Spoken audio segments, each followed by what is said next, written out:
welcome to Back to School Night virtually. I'm Mr. Priske, and this is for Basic Algebra A, either your second or third period class for your student. Here's my contact information here at the bottom. You can always email me with any questions. And so let's get started. A little introduction about myself. I've been teaching for 18 and a half years. Started at Saugus High School, and I've been at West Ranch since we opened across the street at Rancho Pico. I grew up here in Santa Cruz Valley. I've been here since 1976 or so.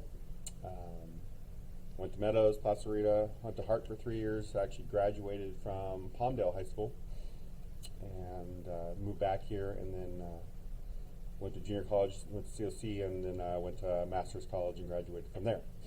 My wife also teaches here at West Ranch. She's the ASB director and also teaches culinary. I have a 19-year-old daughter who goes to school. She's up in Washington, a school called Whitworth University. And I have a 16-year-old son here who is a junior. A couple things to know about this class and what's the most important platform probably to get all your information would be the Google Classroom. At the top of that Google Classroom, if you haven't been on it before, is there's links.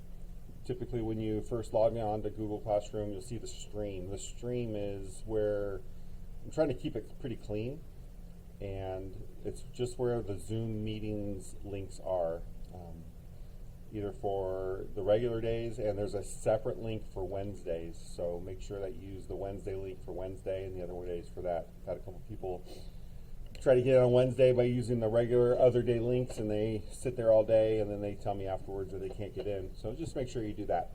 Another topic at the top would be classwork. That's where you're going to find everything for this class. Try to organize it according to the weeks. When you go inside there, there's different topics. Those are pretty much the headers. There's a video instruction topic. Right now I'm learning this as we go as well, but there's one video in there that has a video of me just teaching a concept on box and whiskers, one of the things that we're learning. There's also typically a real vague weekly agenda, but in the week of, you can see here in the orange at the bottom, this is where you'll find the links and a list of assignments. Attendance. I'm trying to make distance learning just like everyone's here on campus. I know that's hard, but I'm really trying to do that. We get to class, we start class, I take roll. One of the things I've been instructed to do is to make sure that I don't let anybody in the Zoom unless they have their first and last names. I've been pretty graceful for these first couple weeks, and that will eventually go away. Students know this, so make sure they have their first and last names before they come in. One of the things I'm really trying to live by is the code of being patient, having grace, and just communication. The communication is hopefully coming back to me as well. I know I've already had some students communicate, could I redo a worksheet, or I didn't do well on this, can I redo it? And so as long as they do that, I check emails constantly so we can get that taken care of. For attendance, to be marked present, obviously I'd love everybody to be there at the beginning of class. I know sometimes Wi-Fi doesn't always cooperate, but as long as somebody communicates. Somebody yesterday emailed me and said, I'm having trouble getting on. Perfect, they got on eventually later, and I marked them present. And lastly, if somebody leaves early from a Zoom without my permission, they can be marked absent. I just want the kids to stay online until I give them permission to go, and sometimes I do let them go early so they can just continue to work what we call asynchronous, where they're continuing to work on their own but doing it online. So one of the difficulties I've had so far, I don't know if it's a difficulty, but it's just trying to get everybody there on time at the beginning. So just make sure that your students are going on at the beginning of class, get into the waiting room, and I'll bring them in. Again, the Zoom codes for Wednesdays are different because they have different start times. That's why we do that. And all the work now is accessible through Google Classroom. Grades, this will be something that's really, really different for almost all of you. Last year I was challenged by administration to maybe think outside the box. Instead of having the F be a range of 60% from 0 to 60, what we all grew up with, this is my grading scale. So if you get an 85%, you can get an A. You get 70%, you get a B, and you see that so on. This link will be accessible. We only have 2 tests. So we have a midterm, which is about the halfway through mark, which is the 10-week mark, and a final exam. We'll have several little 10-question quizzes throughout the way, and quizzes and midterm can be retaken. Quizzes are worth 60% of your grade, and homework, classwork is worth 40%. Homework and classwork. Each assignment's worth 5 points.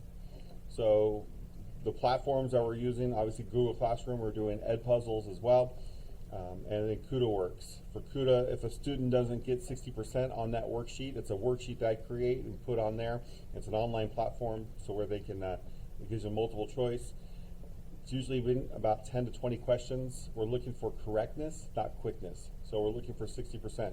If they think they can fly right through it, great thing is I can monitor it and see how many seconds they actually spend or minutes they spend on a problem. So they can't get away with just clicking buttons and trying to guess.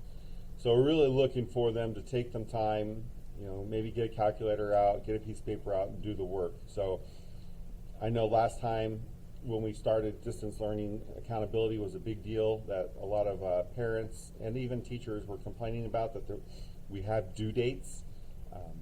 I'm being pretty flexible right now, but after these next few weeks, I would say probably starting after the first grading period, due dates will be held firm. And the due date will be the next time we have class. So if I assign something today, which is a Thursday, I don't see this class again until Monday. It's due on Monday. So late assignments may be collected and points will be taken off after we get past that grading period after that 5 weeks, and special circumstances are always taken into consideration. What a typical day looks like. Everybody wants instruction to occur, and that's what I'm really trying to do. I hope that your students are starting to see that, but really something that why I teach is because I enjoy the relationships. So I want to develop those with the students. It's hard online, but the more that they can trust me, the more that they can learn to open up. I want to be able to, my classroom, virtually or in person, to be a safe place, but not only for math, but also for relational builders, to be able just to talk about life, and I know with health and wellness, with everything with virtual, it's been very difficult for a lot of you. I know I have my own son at home that's had some struggles with that. So each day there's an Edpuzzle and a CUDA worksheet. So those are 2 different assignments that have been incorporated every day. Synchronous teaching, if you haven't heard that term, that's when we're all online and I'm giving instruction, and that's typically the first 10 to 20 minutes of class, maybe a little bit longer. It's instructions of the day, attendance, and then asynchronous. They stay on the Zoom, they can turn their cameras off, turn their mics off, and they just go work. And then myself and my assistant will be online that whole Zoom period, so they can pop back in, ask questions, get some extra help. I can put them in breakout rooms. So if they really need some one-on-one help, that's another way that they can get help. But that communication, not guessing, that's what we're trying to get. We're really trying to look for the mechanics of getting math problems correctly. And lastly, I think with online behavior expectations, I want them to be online and be on time. Stay online until the end of class or if I excuse them early. Be respectful of everyone and what they say in there, and that includes in the chat portion. At the beginning of the class, I need to see their face so I can actually see that they're there, so I can take a correct attendance. Don't eat on camera. Also stash distractions and avoid negativity. We're really just trying to do our best here. I'm trying to keep in a good attitude. I think that's a huge start for all of this. If you have a good attitude going into this, you'll have a little bit easier time to want to go to a class, and that's physically and online. We haven't really had any issues so far, which has been awesome. I very much appreciate that, and I just hope that this continues. So if you have any questions, you can always email me at email below, jpriske@heartdistrict.com. I look forward to a great semester, and we will have just a great time learning a little bit of math and hopefully a little about each other, and just make this as painless as possible until I get to see your students in person, hopefully sooner than later. Have a great night. Thanks, guys.